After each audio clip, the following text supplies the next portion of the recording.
Hey guys, how's it going? Jim here.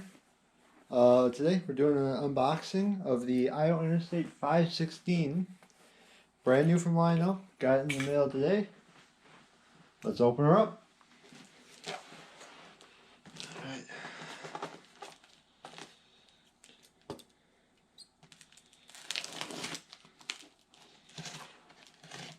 Curious to see whether this will have different sounds than the other ones. My other two Interstate ES44s. Ooh. Let's see what we got. My receipt. Okay. Extra cardboard.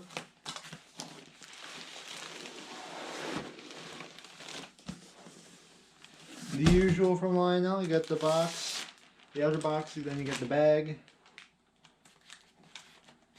This locomotive will be equipped with Bluetooth, so that is a brand new for me. I have not had the engine equipped with Bluetooth before, so I'll have to get the Lionel app downloaded so that we can use it.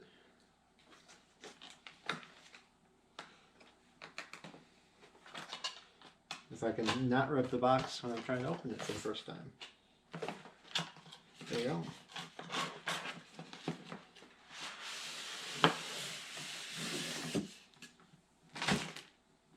Okay, we have the owner's manual. As you can see, the headlight has changed to the lower position, which is correct for this model, but not correct for all versions, specifically NS, but that's really the only version that it is correct for. So here we go. Look at that. Wow. I like it.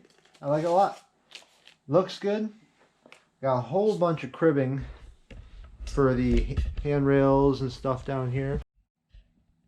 Got all of my handrails. Got blocks down here and here to prevent step breakage, and looks like Lionel did step up the game on their details as well on the hood, because you got two grab irons there. And let's compare it to the previous generation. No, still the same. But headlight did change. So let's get on the track and we'll see how it looks. Did come with a pipette. Oh, KDs and 4 traction tires and mounting screws for the KDs. That's new. Lionel's never included that in an engine to my knowledge. Engine before my knowledge. I know they've included it in cars. It looks like they did do some more work to the box, which hopefully will help with the step braking issue. So I have learned never to use these, at least with the ES44s, the pull tabs, because of the steps. It comes out, you pick it up one end at a time, you're screwed, because you'll break the step off on the other side of the engine. So I use gravity. Gravity works, always. Works pretty well. Alright, so I'm going to take these blocks out so I can set it down. Alright, I'm going to get you guys a little bit low. Alright, so we have this very stiff foam here. All along the handrails now as well. It used to be very pliable foam, which hopefully Lionel did to combat detail breakage, because I know that these models are very, very detail intensive. I'm taking every precaution to make sure that I don't break any details, because my other two ES44s have enough detail problems.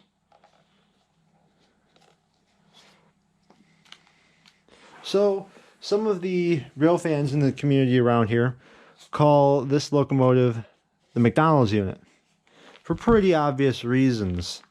It matches with the Metra MB36 425, which is also in a Rock Island scheme similar to this.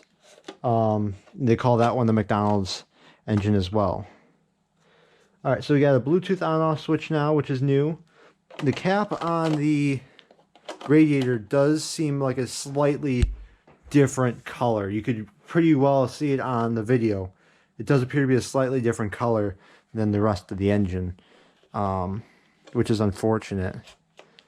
But I guess it's harder to replicate the same color over and over again compared to black, which is what the rest of the Iowa Interstate fleet is. So you get the bracing underneath the trucks, which is typical for the ES44s. This model does still have the incorrect trucks for Iowa Interstate, but it's got the cab light correct. Cab windows are still functional, maybe. I don't know if these cab windows are still functional. It does not appear that they are opening right now. I don't know if it's just because of the cold or what. The back end here is pretty blank. Got the chains down here on this truck. You do have two cab figures inside. All right. Well, let's put it on the track and see how it sounds. All right. Let's see.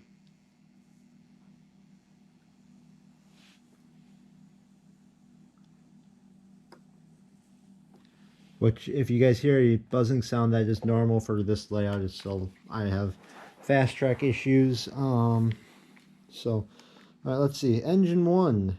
We're going to set up for legacy mode. Scroll.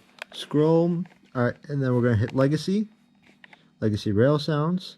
It was already set up as a diesel. Here, let's go back. Diesel, legacy rail sounds. Smoke did immediately pop on as soon as I hit the horn.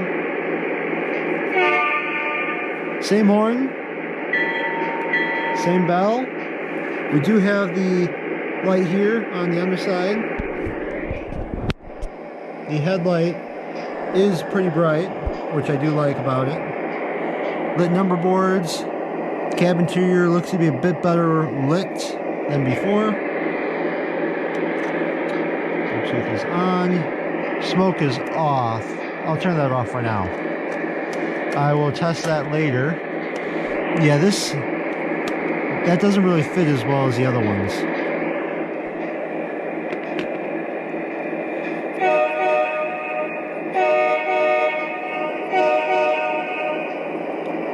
Dispatch here. Take the green. Over.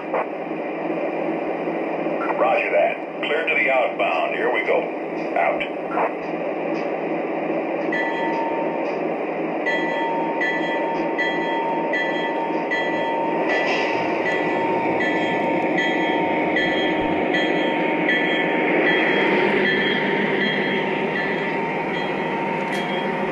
Same engine sounds.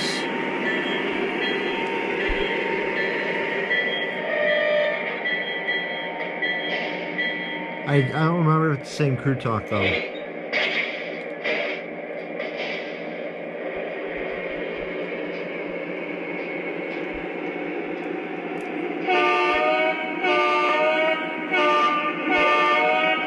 I was really hoping Lionel would put ditch lights on the back end, because that would be prototypical for this model, but why would they do that?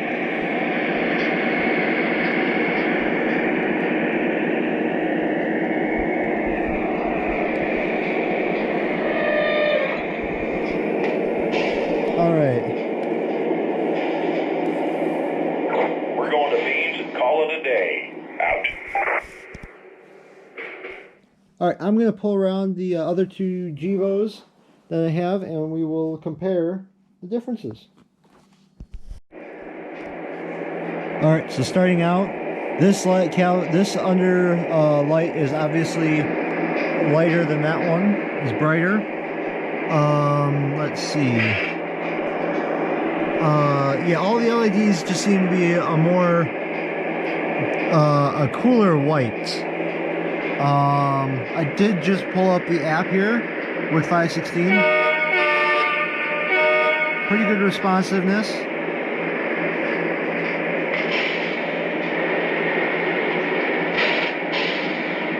I like it. This is really awesome that they're doing this. We're gonna do speed limit. So you got speed limit, you got momentum, you got smoke. I just turned that off.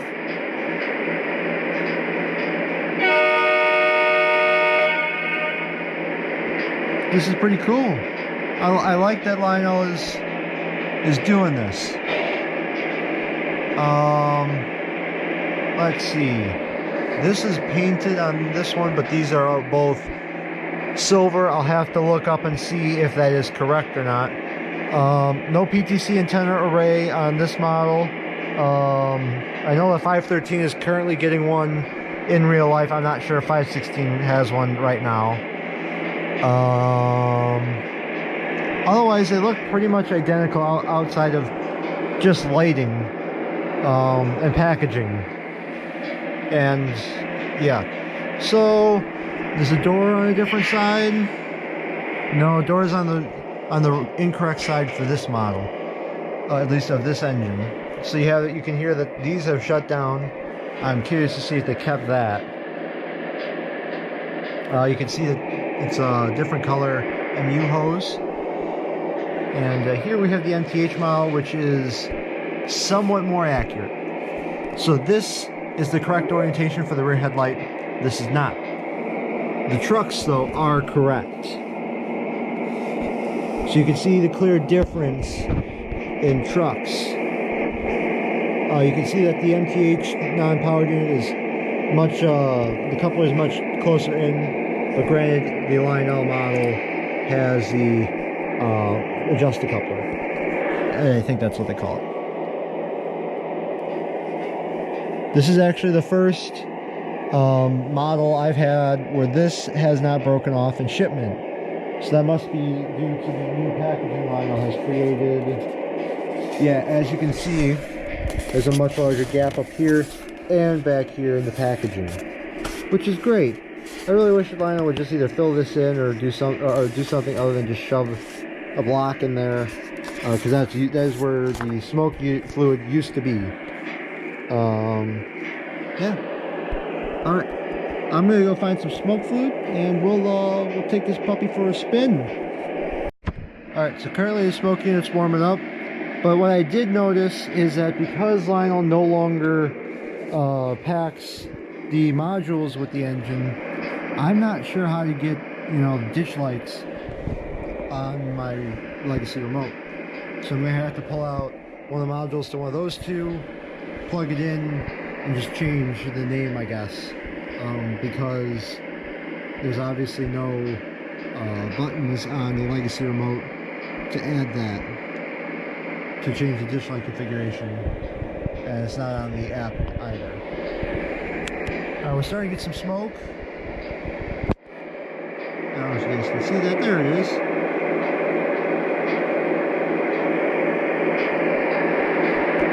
Well, Lionel recommends 15 to 20 drops. I just kind of guesstimate because I don't want it splashing everywhere.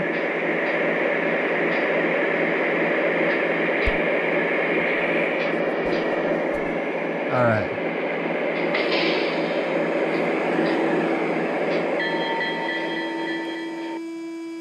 That's annoying. I'm sure that you guys can hear that.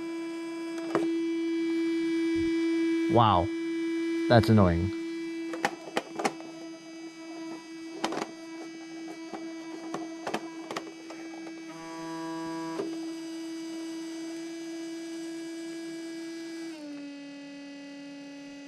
I don't remember the other ES44s being that loud.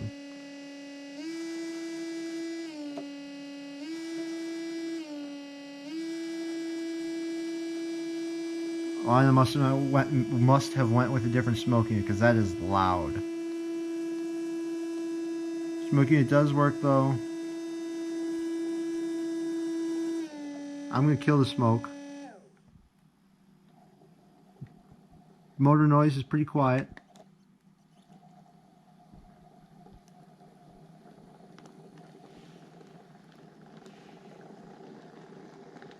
I take that back. It's kind of loud.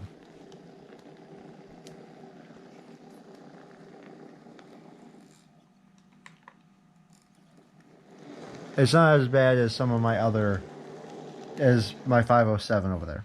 So here, let me pull up 60, 68. All right. We just decoupled. Or not. Now we just decoupled.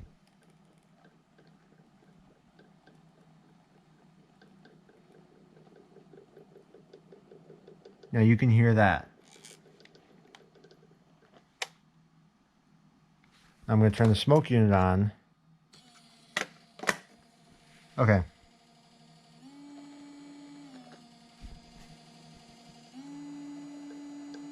You can barely hear it. And then this one.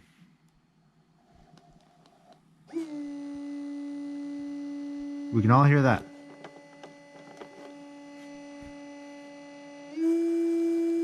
That's annoying. Alright. That's disappointing. I really wish, you know. So we got two disappointments so far. You got the radiator cover being the wrong color. You got the smoke unit being insanely loud. Or pretty loud. I shouldn't say insanely, but it's pretty loud. And I just noticed we no longer have control of our Odyssey. So that's fantastic. Actually, I'm going to do some research. I think that there's supposed to be a 516 on the back of this one here. I'm going to have to do some research, see if Lionel dropped the ball. And if they did, well, I hope that they fix it. So I will link pictures in the video edit later about that. So, here's a little bit of running, and we'll see if these two are the same speed or not. Alright, so here's my test to see if these two are the same speed. So I put one coupler exactly even on the gap on the 10-inch straight, the other coupler on even exactly with the 10-inch straight, and we're going to send them for a lap at a much faster rate than that, because I don't have all day. I have homework still to do and study for finals. Let's go. Alright, we're waiting for them. We'll get 510 here out of the way. Alright. We'll see if they're the same speed.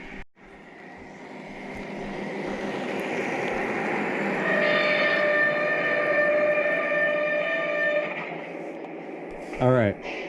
So you can tell that 507 is definitely faster than 516. Kind of disappointing. There was only one lap of the layout, because here's the 10-inch, it's a little over, and the 10-inch starts there. Yeah, not really thrilled. I know that 507, that, you know, I have 3 different runs here of ES44s. That's not helping any. So, alrighty. So I noticed that these don't move, these fans. Those completely move. See? That moves. Nothing. Nothing at all. Pulled up a picture of 516. It's got numbers on the back. No numbers. Unless my mile is a defect, we got some issues here. Okay? Different color. It looks like it probably was just red molded plastic and that they didn't even paint, which is going to be very disappointing. I'm going to wait to see.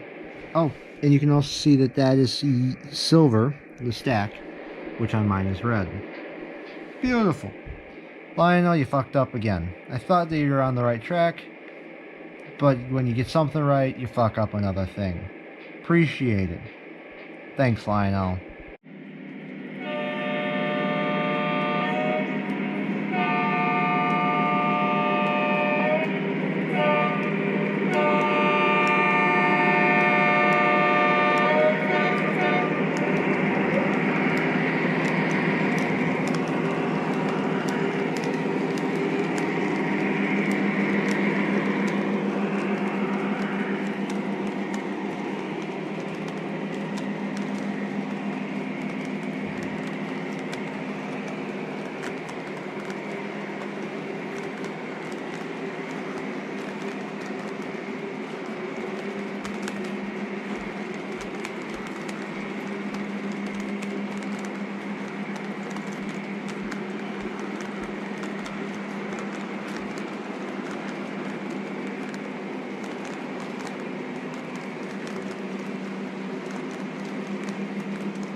Thanks for watching, guys.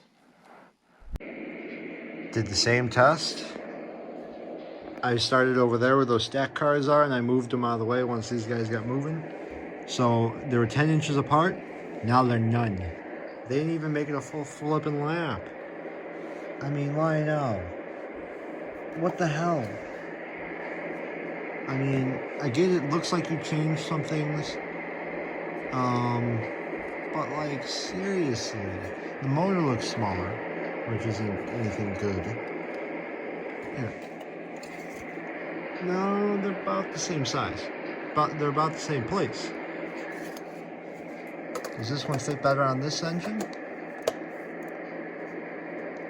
Very snug. Very, very snug. This one's more held down with magnets. It's a little loose, but it's held down with magnets.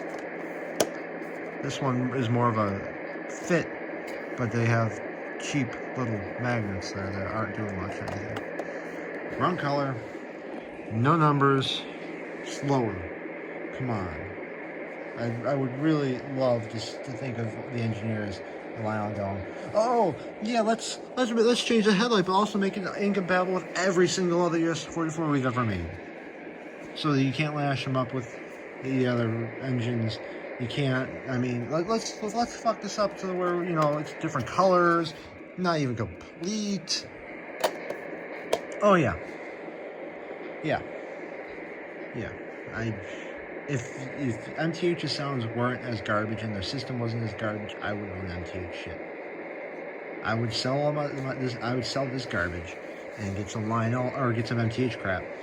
But their sounds are shit, and that's the only reason why we still have Lionels. And the sounds is shit, and they're actually innovating. But this is honestly a step back. So, let me know what you guys think below. Thanks for watching. Have a great day.